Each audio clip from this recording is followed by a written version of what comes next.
Hi everybody, thank you for coming. Imagine a time when one could be fined, arrested, and even killed for just simply speaking what you are thinking. According to Annenberg video, speech is the basic vehicle for communication, beliefs, and ideas. Without the right to speak what we think freely, one would be forced to agree with everything society stated. Freedom of speech is important because it not only allows you to critique the government, but also protects you from the government. According with the Constitution of the United States, what the First Amendment said about freedom of speech? It says, Congress should not make law abridging the freedom of speech.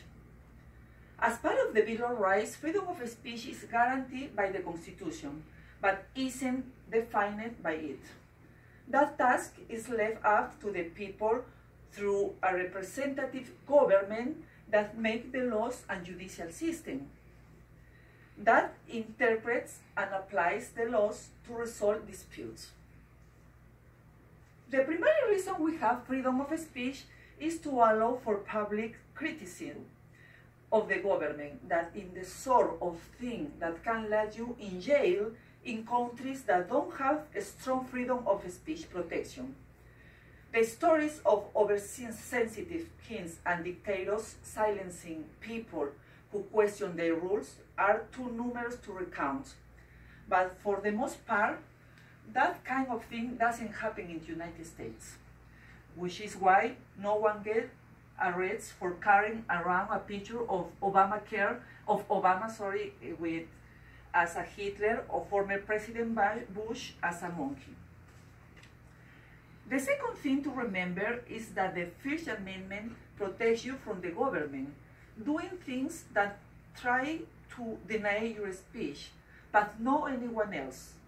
This means that you don't have an absolute right to say whatever you want, whenever you want, or to whoever you want, and not suffer any consequence. For example, if you work for a private company, your boss can certainly fire you for saying offensive things about him or revealing company secrets, and you don't have any amendment to claim against them. Now, the speech that gets the strong protection is political speech. It is given what is called preferred position, which means that any law or regulation that limits political speech is almost always struck down by the court. According to the court, the First Amendment protects speech even if it advocates or encourages people to violate the law.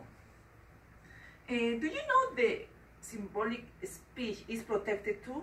For example, you can burn an American flag trying to give a political message. But not all speech are protected.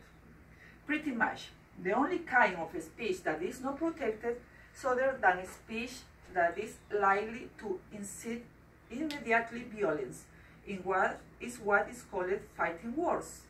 The court in City of Seattle versus Cambridge broke the definition of fighting words into three elements. First, the words must be directed at a particular person or group. Second, the words must be personally abused or insulting. And third, the words must be evaluated in the context in which they are used. Finally, we cannot forget the two essential rules about freedom of speech. Fifth rule is that the freedom of speech is not absolute. The government can restrict your freedom. Second rule is that the legal principle for determining whether the government can restrict freedom of speech is the distinction between only ideas and actions. Okay.